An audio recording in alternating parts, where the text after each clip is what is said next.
The following program was produced by an independent community producer. The opinions expressed do not necessarily reflect those of the ECAT staff or board of directors.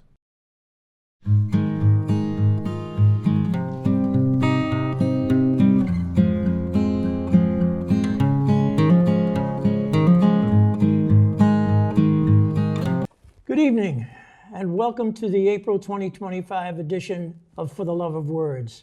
Tonight's poet is Elaine Sorrentino.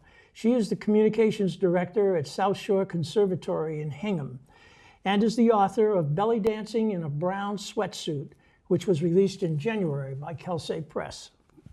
Her poetry has been published online and in print in blogs and journals such as Minerva Rising, Willoward Journal, Glass, a Journal of Poetry, Gyroscope Review, Ekphrastic Review, Quartet Journal, Writing in a Woman's Voice, One Art, a Journal of Poetry, Muddy River Poetry Review, Etched Onyx Magazine, and Haiku Universe.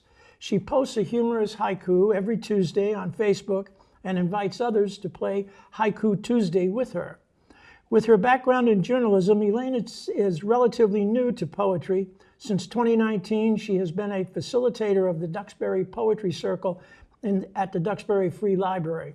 She is also a regular at the open mic in Poetry, the Art of Words in Plymouth, where she will be the feature poet this coming June.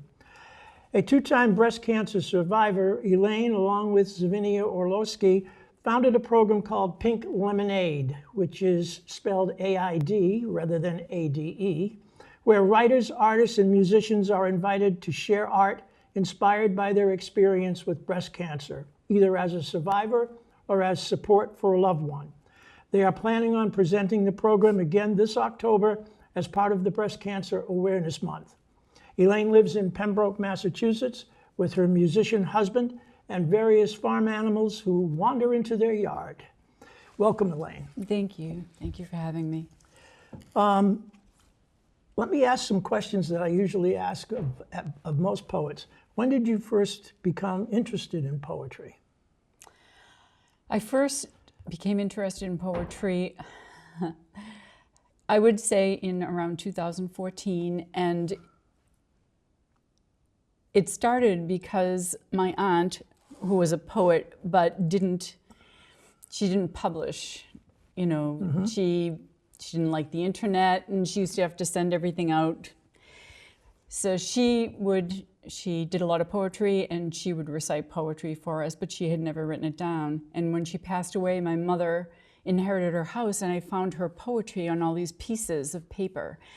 I put a book together of all her poetry, and I realized this was something I missed doing. I had done it as a teenager. So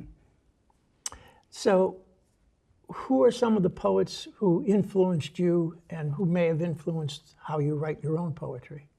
There's a number of them, but the one I can think of who influenced me the most, her writing gave me the courage to go from journalism into poetry. Her name was Kathleen Bonanno Sheehan, and she wrote a book called Slamming Open the Door. And it was a collection of poems. And her daughter had been murdered, and she wrote about that experience and, you know, how she was waiting for the phone call from her daughter, and how they found her, and they found the person who had done it, and how had done it in court. And it was so beautifully done. It was a piece of journalism, but it was poetry. It was lovely. And I thought, I can do this. So at some point in time, you decided to take a number of your poems and put them into a collection, Belly Dancing in a Brown Sweatsuit. Yes. So what was it that made you say to yourself, you know, this is a project I want to do? Well, I had been sending poetry out, and I had relatively good luck. As you know, poets get more rejections than acceptances, so any acceptance is like a woohoo. The very first time I read at a regular poetry reading as opposed to my poetry circle, I read this poem called The Rapi Cha Cha. And it's about my parents making rapi pie in the kitchen. It's a French-Canadian dish, and I will read that poem later. And at the end of the reading, this woman came up to me and she said, this was my kitchen. This is my parents making rapi pie. Can I buy your book? And I said, oh, I don't have any books. And I just took the poem out of my book and gave it to her, and I thought, oh, maybe I should think about compiling the poems that have published or ones that I like. And it took almost 5 years. To get it to the point where it was a manuscript you liked. Yes, it would have been a very different manuscript in 2019. I'm really happy where it is today. I've had a lot of pieces published. I like going back and editing. I might have liked it a month ago, but then I look at it today and I say, maybe I would change that word. Yeah. So I sent it off when I was pretty sure there were no words I wanted to change. Now, I'm not asking to which specific presses you sent it to, but how many did you submit it to? I started sending it to presses that had contests. Oh, okay. Which was probably not very smart. I think I sent it to 3, and this was actually only the second press I sent it to that didn't have like a contest going on. It was sort of an open call. Okay, okay. How did you arrive at that particular title? Is that the title of a poem that's in the book? That is a title of a poem that's in the book. Okay, so of all the poems in your book, why did you select that particular one to be the title? Well, aren't we all kind of belly dancing in a brown suit through life? You know, we're feeling our way through. There's no real path. I'm trying not to imagine myself belly dancing in a brown sweatsuit, quite frankly. I'm doing my best to avoid that image. Well, I mean, behind the actual poem is after I had gone through cancer treatment the first time, I wanted to do something fun. So I looked at Braintree High School and I said, you know, what kind of dance classes do they have? And I was hoping for tap, but belly dancing was what I got. And thus I took the class and I was very bad at it, but it was fun. Now, where was that class given? At Braintree High School. Oh, I'm sorry, it was Braintree part High of their adult Oh, I see. education, so their night courses. Yep. Well, today is Tuesday, as you know. I do. And in your bio, you mentioned the fact that you post a humorous haiku every Tuesday on Facebook. I So do. what was the haiku you posted today? Today on Facebook it says, Waze doesn't like me. Without the app, I'll drive in circles for days. Now, do you get many people? It's an open mic sort of thing, and you invite others to play Haiku Tuesday with you. Do you get many who submit? On average, I probably get 4 to 6 people who do. Okay. And it's not always the same ones. And occasionally someone will say, I know it's Wednesday, but I want to send a haiku. So Now, is a haiku, I know you intend to read some haiku this evening. yes. Is that one of your more preferred formats or forms, poetic forms? I like it because it forces you to get down to the crux of what you're trying to say. And traditional haiku is 5 syllables, 7 syllables, 5 syllables. But modern haiku, and some of this is modern haiku, is more the idea, getting it across in as few words as possible. Okay. So, do you have any readings that are coming up beyond Poetry, the Art of Words?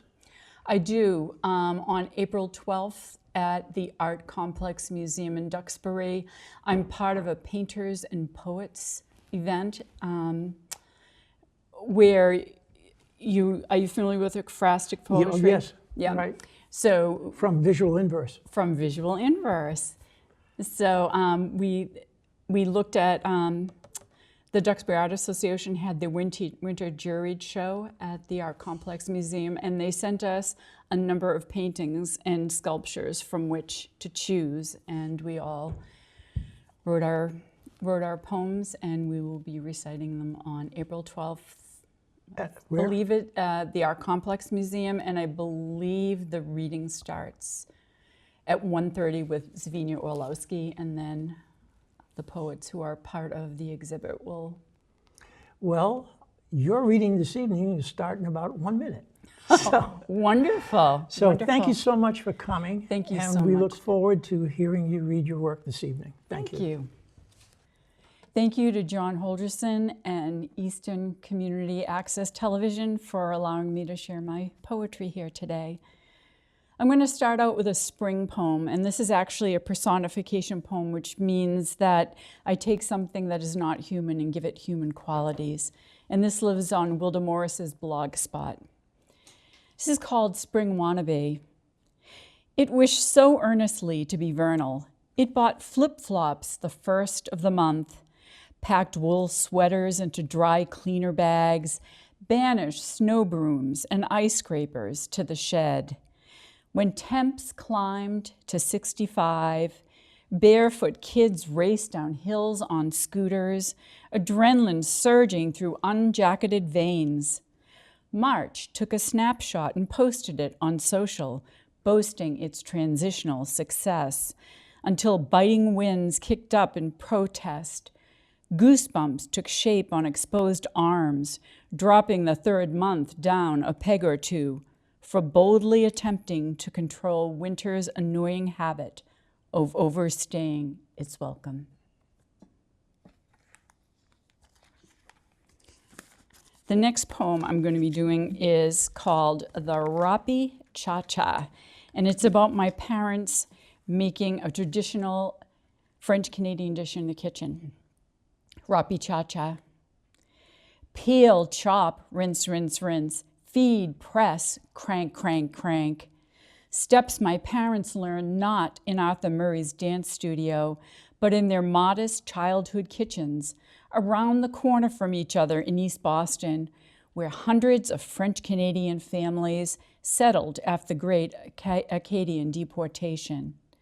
Side by side, they peeled 20 pounds of potatoes, my mother plopping chunks into the antique hand-cranked grater, my father forcing the spuds into the cylinder with a worn wooden block, rhythmically rotating the cast iron handle, careful to catch the wet mixture as it oozed out of the metal contraption into the waiting bowl. Shredding complete, they took an intermission, long enough for my mother to knead my father's cramped, numbing digits in preparation for the next part, where she scoops the runny potato mixture into cheesecloth, and my father uses his impressive strength to squeeze out the foamy orange starch. Their combined performance complete, now it was time for my mother's solo. She stirred rap-cha-cha, chicken stock into the potato mixture, buttered the pan, alternated layers of potato and boiled chicken rap-cha-cha, topped the pie with generous chunks of salt pork, and placed it in the oven rap-cha-cha, first at high heat to crisp the crust, then at lowered heat. No shortcuts or quick steps. They created in sync their traditional Acadian dish, knowing new guests might reject a giant chicken potato pancake with its unusual gray inside and crispy outside. At first glance, it looked more like wallpaper paste.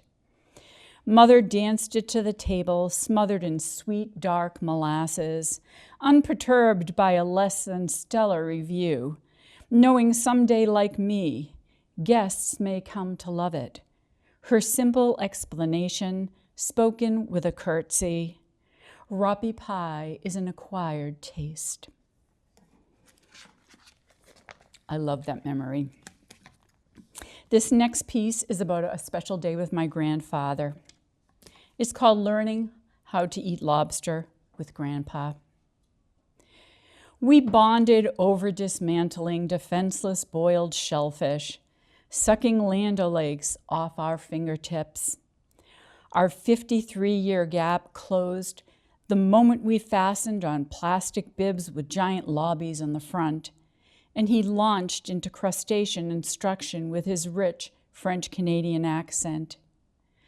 Steakhouse onlookers absorbed his meticulous tutorial, imitating him as he twisted off each tiny leg, bid farewell to the thumb shell, dipped the delicacy into melted butter, and relished each luxurious bite, blissful, even as bits of meat flew off my pick into his lap, unbridled laughter erupting from both sides of the table.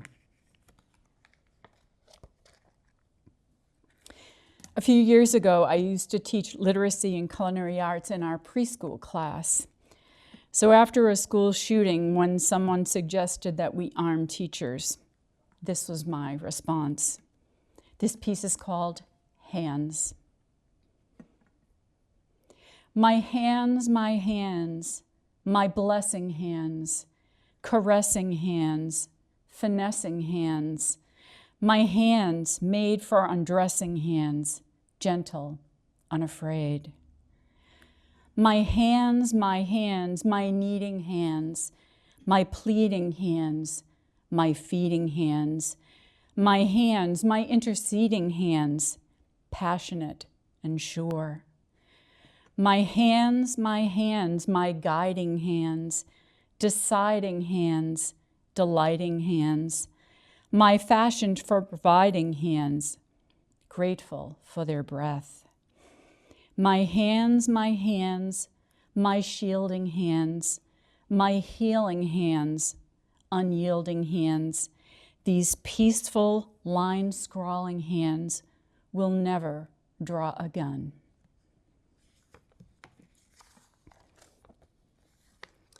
In keeping with current event poetry, and read another piece that lives on New Verse News.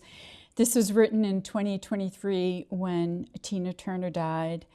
I was reading about her and I was just amazed with her bravery and how she escaped an abusive marriage and made it on her own.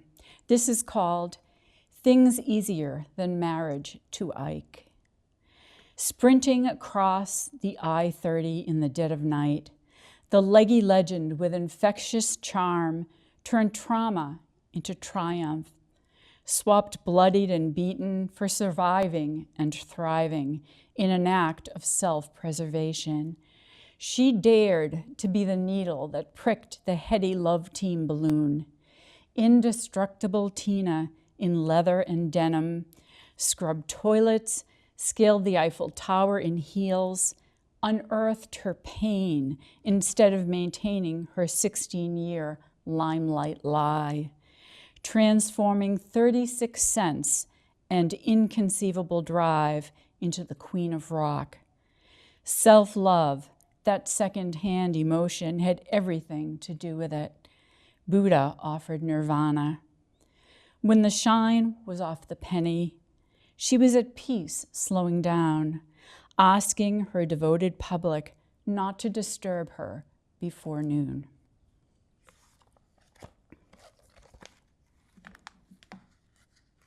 This is actually the first time I'm reading this next piece, which is called Tainted. It's about my divorce in the 90s. Tainted. When the door closed for the final time, she went to Home Goods and bought her own sheets. Freedom sheets, colorful and bright, beautiful sprays of raspberry, violet, and teal on a background of white. Like a firework explosion, full of promise and possibilities, symbolic of freedom from his scent, his imprint, his influence.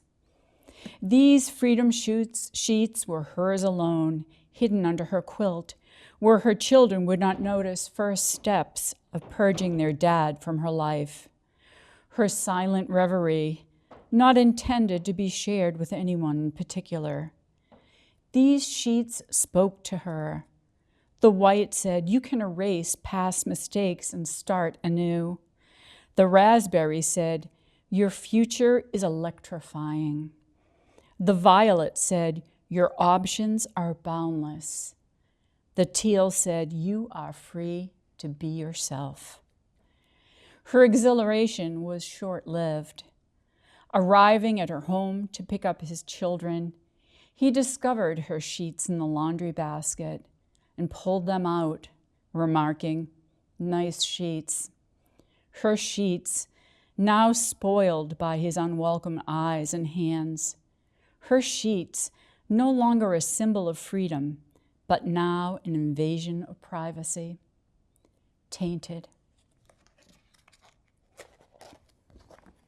The story gets better. The next piece is denial, and it's my love story with my husband. Denial. It was just a kiss, a harmless kiss, a friendly kiss. Two colleagues bidding adieu, wishing each other a safe journey home, with a kiss that might have lingered too long. Swept away by the jazz and the heat and the wine and the moon, two vulnerable lips made contact, a shy, delicate brush at first, sweet and contemplative in the middle, then passionate and urgent before we stopped to catch our breath and our senses. It was just a kiss, a harmless kiss, a friendly kiss, and it will not change anything. And that first appeared in A Door is Ajar literary magazine. And yes, it did change everything in a wonderful, wonderful way. This next piece is a piece about my stepson and his family. Their house burned down in 2016, and they live in Maine, so they're far from us. And this is what I am grateful for that came from that tragedy. And this is called Blessings from the Char. After flames licked the walls, danced up the stairs in a fiery tango of devastation, engulfed their vacant beds, a grateful community wrapped them in a shawl of compassion. Memories and milestones, teddy bears and timberlands obliterated by the winter blaze that spared the donation shed where for years they collected essentials to help those in crisis.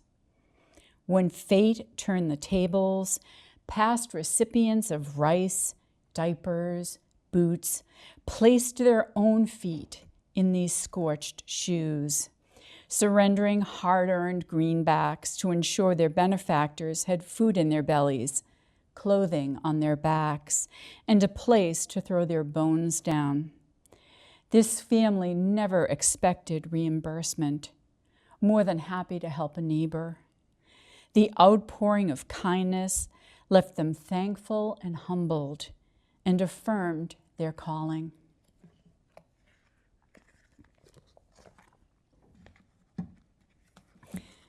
The rest of the pieces that I will be reading are all from my book, Belly Dancing in a Brown Sweatsuit. This piece is about my dad. It's called Word Association. Nothing screams death more than a plate of bow tie pasta strewn across my mother's faded linoleum, a marinara runway from stove to sink. Honoring his orderly inclinations, my father's final act, placing his dinner plate on the table, was interrupted when his huge heart surrendered in less time than butterfly-shaped farfalle takes to boil. Before we were prepared to say goodbye, the ambulance snatched our fun-loving, ball-tossing, tire-changing, boo-boo kissing, grill mastering, grandson adoring, bug killing, church-going dad who sacrificed his carefree retirement to help his daughter and grandsons. What will we do without him, we wondered in the hospital waiting room, blessedly empty and away from public scrutiny. Back at my parents' house, the air empty of his signature whistling, bow tie pasta still screamed from the sauce-laden floor.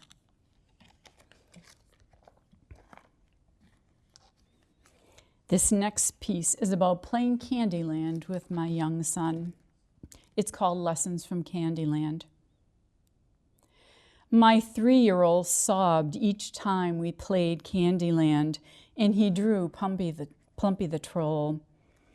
The fuzzy oaf sent him tumbling over the road's blues, reds, oranges, purples, back almost to where he started his climb, as crushing to him as Keep Out in front of Candy Castle, the moment he thought he'd triumphed. Are we ever too young to learn there are things beyond our control?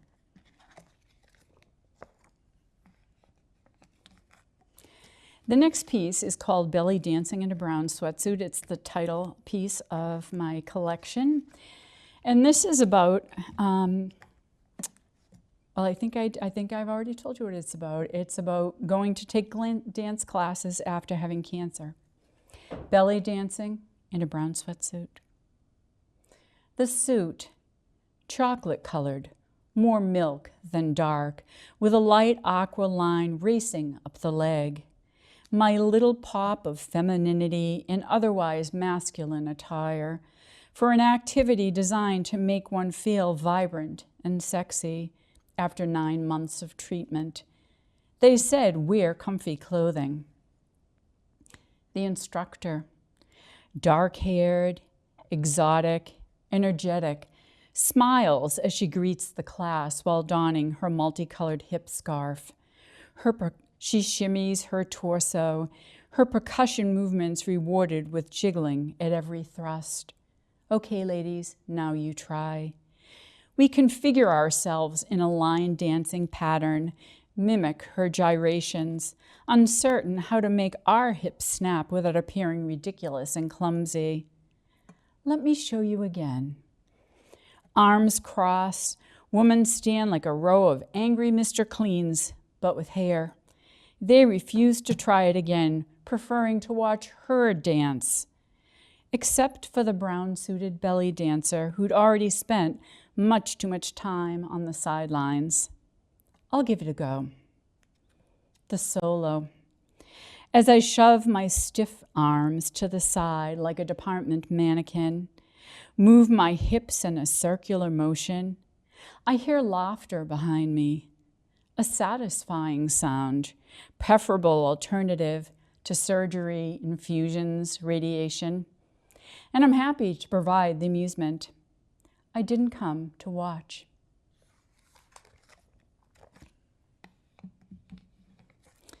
Since I'm a big haikuer, I thought it was appropriate to read some of my haiku today. I'm going to read 3, and all of them have to do with either a month or a holiday. The first one is about Poetry Month. Bona fide poets spend one short month every year converting haters. The next poem is about Halloween. Trick-or-treaters asleep. I Google what wine pairs with Snickers. My last one is about Christmas. Hoof prints on the roof. I don't believe in Santa. Must be unicorns. And the last piece I'm going to read was written after COVID when all of those marvelous salad bars were closed down. So I felt that it was time to eulogize them. And this is called A Moment of Silence for the Salad Bar. Curtains to the possibility of sesame cabbage salad and tapioca pudding building a relationship in the same takeout container. Adios to sidling up to the bar, surreptitiously elbowing my way to the last pickled beet among the vinegary cornucopia. The heavyweight champion of abundant choices, as appealing as hitching a ride, putting Noxzema on a sunburn, or helmet-free biking. Even the sexy plexi has repurposed itself since 2020, now guarding teenage cashiers instead of red bell peppers from sneezers and viruses. I miss sneaky side glances pretending I'm not eyeing the tempting veggie protein combo composed by the stranger beside me with a chill-seeking palate. Goodbye to 8 different lettuces, the thrill of topping tuna salad with pickles and sunflower seeds, and daring to pluck tomatoes and red onion with the same tongs. Thank you. Welcome to For the Love of Words. My name is Priscilla Almquist Olsen, your host, and today it gives me a great deal of pleasure to offer to our viewing audience the Wong Quadruplets. You heard me. 4 of them, all born at the same time. And here's the courageous and wonderful mother who has helped them on their musical journeys. So welcome to you. How are you, Maya? Hi, Priscilla. How are you? Thank you for having us. My name is Maya, and pleasure to meet you all. So tell me, how did all of this happen? The fact that all of them are so musically inclined. You have Venice is the soloist, and Mason, I think, is the drummer. Is that right? Yeah. And Alexander is a bass guitar. I'm the guitarist. I'm the lead guitarist. Lead guitar. Okay. I'm on keyboards. And yes, and so you're the keyboard, right? Okay. So tell me how did they start on their musical journey, Maya? Oh, okay. So it started when they were little. Well, I play the keyboards, and they started when they were just like maybe roughly like 7 years old. And during that time, it was just it wasn't anything serious. I just wanted them to pick an instrument, hopefully that they would be interested in something that they would like. And during that time, it started off with Mason and Harrison. During that time, they choose drums. I was like, okay. And then Mason really loves drums, so he continued doing drums. And then Harrison, what happened? He had a change of heart, so he said, "Mom, I want to try the piano." And I was just like, "Okay, let's do piano then." And then Alexander, he chose to play the guitar. And then during that time, Venice just loves to sing. Yes. But she haven't decided yet what type of instrument she's going to play. So during that time, I was still choosing. She was still deciding, but she does love to sing. So at that time, I have a guitarist already. I have, a drummer, and I have a keyboard. And during those times when they were little, they were doing, recitals individually. And then later on, I think when they were like 8, almost 9 years old, I was like, you know what? Since you guys have different instruments and Venice loves to sing, let's just see if we can, start a band. Put it together. Yeah. Put it together. Wonderful. Okay, and so we're going to hear a video that you did when you were 10 years old. And what's the name of that one? Right. It's called Summertime. Mm-hmm. One of our original songs. Okay. And then the second one is when you turned 13. So now, how old are you now? Well, we are turning 14 this year. Okay. Wow. Yeah, the second one when they were like kind of 12, when they were kind of making it. So we kind of released it when they turned 13. Yeah, so it's like been recently released. It's called Hummingbird. Okay. Sounds wonderful. I've seen them both. I just love them. And you thank you. Thank you so much. I love the words, the lyrics, I love the melody, but I also love the theatrics that you put into it. It's not just you're standing around singing and playing. You're in a movie, a film, right? Yes. Yeah. I love it. You want to tell more about the song Hummingbird? Well, the song Hummingbird is about being free and living life, because life is short and there's a lot of things to do in life. Mm-hmm. Yeah, just be free like a hummingbird. Exactly what it means. Yeah, and free to fly. That's a phrase I remember from the song. Free to fly, free to be yourself, free to do whatever life brings to you, and enjoy it and embrace it. Yeah. Yes. Yeah. Okay, and so Harrison, what's the second video that we're going to hear? The second video we're gonna hear is called "Summertime," one of our original songs. Mm-hmm. And "Summertime" is based off summertime, like what you do in summer, like maybe like going to your friend's house, Going to the beach. going to the pool, or playing games with your friends. You know, just having a lot of fun. What you do in the summer, Yeah. or what kids do in the summer. And Mason, what do you think? What do you like about the summertime? Well, what I love about summertime is how much positivity it holds. And it's just, I don't know, the making of the song, it was just so much fun just listening to the lyrics. It's so upbeat, and that's what I love about it. All the positivity it had. Well, you're the drummer, so you're the beat guy. Oh, yeah. You know it. And so, Alexander, you're lead guitar, so you carry the melody. And tell me, how do you feel about these two songs? Let's take the first one, the Hummingbird. The first one, "Summertime." How I feel about that is that we get to have a lot of fun in summer. We have like really good break. We go outside to the beach and have fun. Oh, yeah. Yep. And then we play on the Nintendo. We have so much fun. We eat snacks every day. We just sleep in. You go out with your friends. Yep. Oh, yeah, Mario Kart 8 Deluxe. So basically, yeah, the song is based on what they loved to do when they were during that time when they were little. Okay, now Venice, all of these things you're able to do a lot longer during the year than we in Massachusetts. Okay, we're in Massachusetts, and we may have snowfall on Sunday, maybe. That's so cool. Nice. Well, we only see like snow once in a while, so seeing snow is like very rare for us. So you're in California, aren't you? You're in LA or near LA, or where are you? We're based in Los Angeles. Yes. Okay, great. My son lives near Burbank. Oh, okay. Yeah. So That's where all the industry is at. yes, yeah, he's in the film industry. We can talk about that off camera. Okay.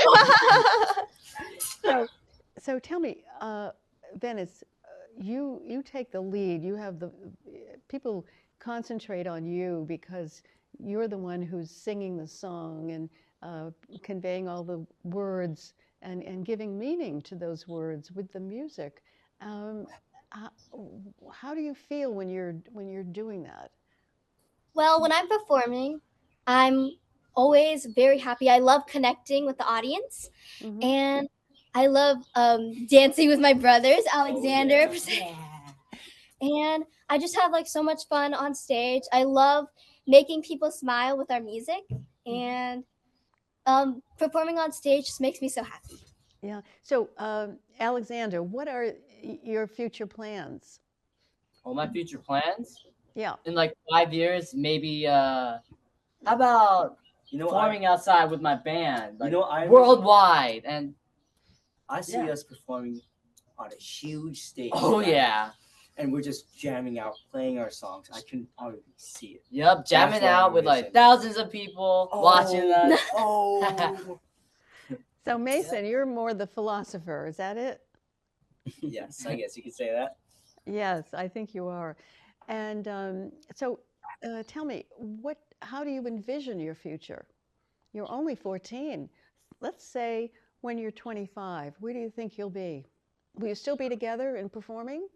Okay, yes. So I think all of us will still be together, of course, all of us. And of course, we're going to be doing our own things, like we play the individual instruments.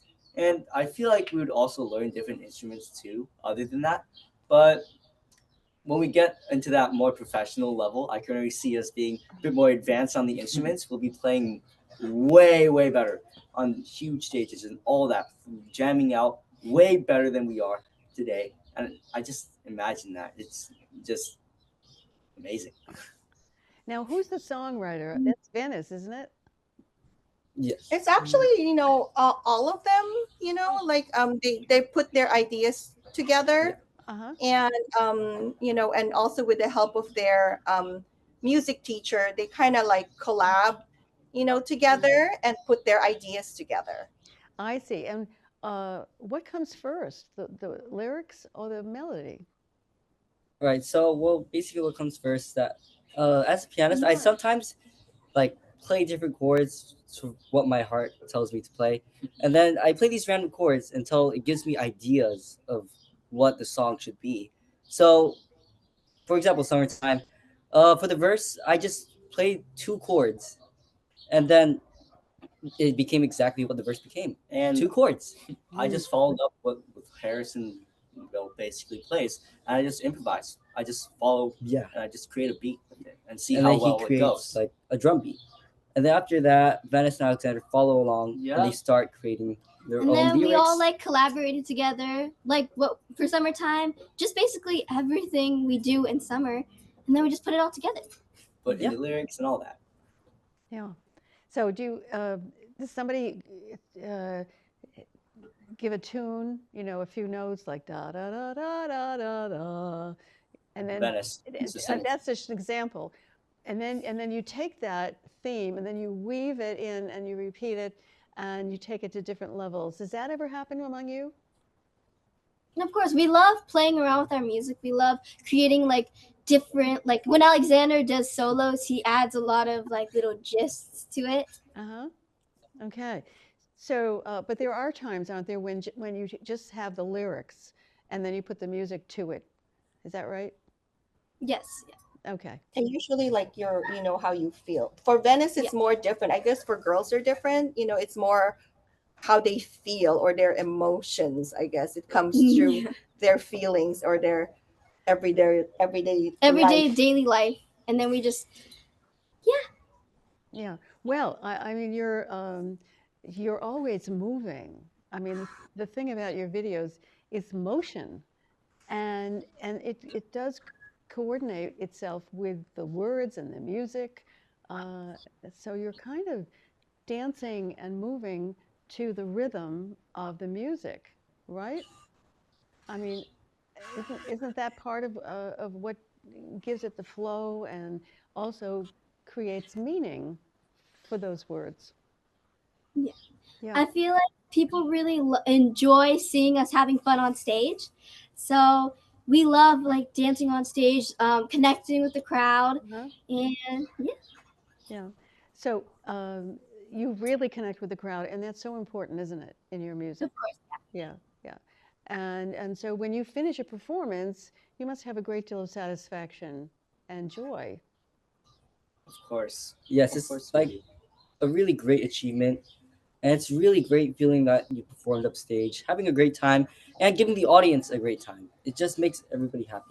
And the applause. Great satisfaction. Yes. Yeah. And Maya, when you're in the audience, do you ever take notes and then talk to the quads after the performance and say, well, this was great. Well, this was not so great. Do you ever give them tips like that? I mean, as a mom, definitely, I give them my points, and it's amazing, Priscilla, like when you see them growing up from the old videos to where they're at right now. And I can say that, as time goes by that, they really improved a lot and their confidence keeps on, getting bigger and bigger. So, and as time goes by, my critique or my my advice to them becomes kind of smaller and smaller because I'm really proud of them because they really know what to do now on stage. That is great. Now, do you live in LA, so do you ever have any contacts, I'm sure you must, with agents and managers and so forth? And I think you do have some of those people around you helping you, right? Yes, we do. Actually, did you have a manager? Her name is Ivy Landine of Ivy Artist Management, and she's the very the one that helped us a lot to go through this journey, not just for music, but also at the entertainment industry. So aside from being musicians, they're also active in the entertainment industry, especially Venice. Yeah. I've been working on a lot So of do you things ever get recently. out of LA? Do you ever do performances in other cities? Well, not as of now. The kids has always been performing just Southern California for now. Well, Yeah. But hopefully one day Mhm. we'll start going out and performing at other places. well, as long as you're in school, you have to stay kind of close to home, right? Oh, of course, yeah. Oh, yeah. School. Oh, Yeah, yeah. So, how would you describe your music? How would you describe it? Is it country rock or is it something else? Or is it pop? You want to answer Well, that, Harrison? All right, For us, so it's like it's upbeat and it's pop music. Yeah, we yeah, play that's a what lot I'm of saying. rock. The pop, genre is pop. Yeah, we play a lot of pop rock in our genre of music. 80s, And so 90s. the two songs are just based off pop music, and they're really upbeat and positive. Mm-hmm. And not just that, they play a lot of cover songs as well. You can talk about. We play a lot of cover songs and 80s, 90s, today's. Wow. And no 60s and 70s? Actually, we did. I think we did. really? We did. No, we did a few, probably. I think we probably had some few 70s songs. Really? Yeah, but mostly, we it's like classic 80s, 90s. They kind of grew up listening to 80s music. So when they first start playing in the band, majority of the songs they play are all 80s songs. Well, I could see you singing a Beatles song. Because the Beatles songs are very melodious, and just like your songs are. So Oh. you might want to look into that. Yeah, like the song "Yesterday." Was that a Beatles song? I don't know. I think you guys played Imagine by the Beatles, Yeah, right? we have. Yeah. Wait, So, no, wasn't that That's John Lennon. Oh, that's Oh by yeah, John no, that's John Lennon. Lennon. That's Yeah, John but Lennon. isn't it John Lennon from? So tell me something. Are you involved at school in different musical groups? Well, yes, we also do a bit of jazz in our school. We've taken jazz classes, and other than that, we've also been in like main stage, which is our Band genre, class. which is our genre, like pop rock. Mm-hmm. I see. Okay. And do you have an orchestra in your school? No, we actually do not have an orchestra at our You have a school. band? Yes, we have a jazz band, and we also have like a main stage band. Okay, a Yeah, jazz we have a lot of band. Right. So are any of you in the jazz band? Yes. Oh, all three of us are. All in the three of jazz us Oh, are in the jazz great. band. Wonderful. And so how does that influence your music? Well, we actually split up jazz with like our school, and then we do like, so we have two genres. Like we do pop rock for ourselves as a band together, and then at our school we also do jazz, but like that's just for our school. Yeah, it's like another genre to learn and spread out onto because we want to learn different genres as musicians too. Mhm. So, yeah. Well, it's obvious that you just love what you do. And so how did you coordinate yourself? I mean, you're four people, and it would be easier if you were two, but you're four. So staying together and synchronizing everything, has that been difficult, or does that come naturally because you're quads? Okay. I feel like it comes naturally because most of the time we're always thinking about the same things about when to transition to the verse or chorus and how we would usually when we would learn songs how we would learn it together. So since we're all siblings, we're always thinking the same thing. It's just weird. It's like how do I say it? Oh, what was that? Like Well, like sometimes if we're not, we always communicate with each other. yes, of course. Uh-huh. I mean, Okay, and so Alexander, how do you feel about that? I'm sorry. Feel about what? Yeah. About you, you're being able to sync together so well, to synchronize. Well, being able to sing together is like great. I find it easy for all four of us. yeah, I mean like Yeah. We all really know each other. We really know each other. It's like fun being siblings. Okay, And Oh, living yeah. in a household. is Well, that I mean, it not all the time. It's it's fun. I mean, they're siblings. We are siblings. Yeah, There we are are gonna be fights I mean, sometimes. there's always going to be, fights sometimes. Like one is not cooperating well, because I'm there, so I see it. Like one can be not as, like in the mood for this day, or one, so I feel like it's natural because they're siblings. It's like there's a love and hate relationship, of course. Yes. So there are times that everything goes out smoothly. I'm not And gonna lie. sometimes not so much. Sometimes not so much, because Well, one might probably be doing something else, like, oh, he's not done with homework, and it's time for music. So it's kind of like, we have to, as they become older, they try to adjust, because they're teenagers. And when they get older, they're going to get even better. And it's just going to be wonderful to watch your progress. And I hope that I'll be around to do that. I know you're 14. It's just amazing. And you're so articulate and so musical. Now we have to say goodbye because I'm getting the signal. We need to have enough time to get your music in. Thank you so much for being here, and good luck to you. much for having Dennis, make sure to finish all your homework before dinner. Yeah, I'm almost done. I don't wanna get faded. So much more to life than sit here laying around.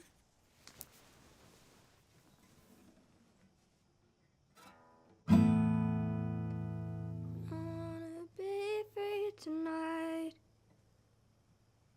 Get free.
chords, let's hit the more. You